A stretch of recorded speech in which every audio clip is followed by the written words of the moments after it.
प्रभु श्री राम के वनवास की सूचना पाते ही जब भरत अपनी सुध बूध खो बैठे और श्री राम को लेने पैदल ही चल दिए।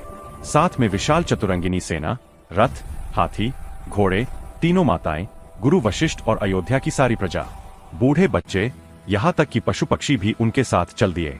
जब वे गंगा तट की ओर बढ़े और श्रृंगवेरपुर पहुंचे तो वहां के राजा निषाद राजगुह के मन में गहरा संदेह उत्पन्न हुआ।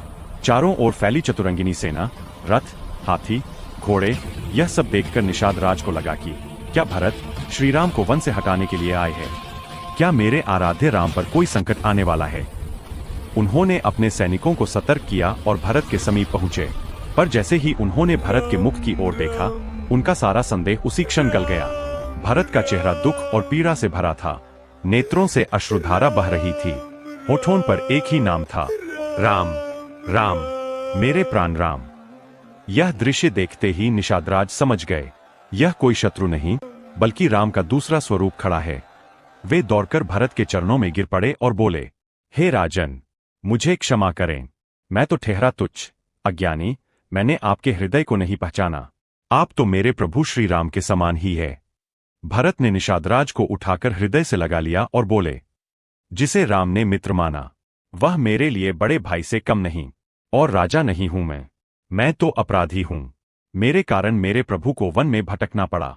निषादराज भरत को उस स्थान पर ले गए जहां प्रभु श्री राम, माता सीता और लक्ष्मण जी ने गंगा तट पर विश्राम किया था।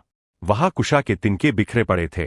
जैसे ही भरत की दृष्टि उस भूमि पर पड़ी, वे वहीं गिर पड़े, धूल को मस्तक से लगाकर विलाप करने लगे।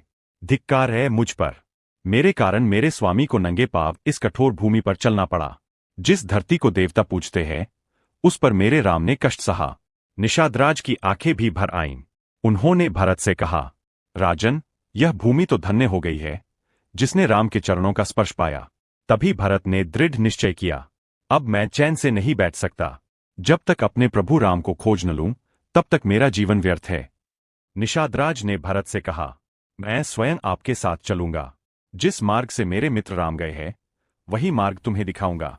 और इस प्रकार श्रृंगवेरपुर से आगे भक्ति, पश्चाताप और प्रेम की यह यात्रा वन की ओर बढ़ चली। यह यात्रा केवल राम को वापस लाने की नहीं थी, यह यात्रा थी अहंकार के त्याग की, भ्रातृप्रेम की। और सी भरत और निषादराज का यह प्रेम आपके हृदय को छू गया हो तो कृपा करके वीडियो को लाइक करें, कमेंट में जय श्री राम अवश्य लिखें और ऐसी ही दिव्य कथाओं के लिए चैनल को सब्सक्राइब करना न भूलें। जय श्री राम, जय सीताराम।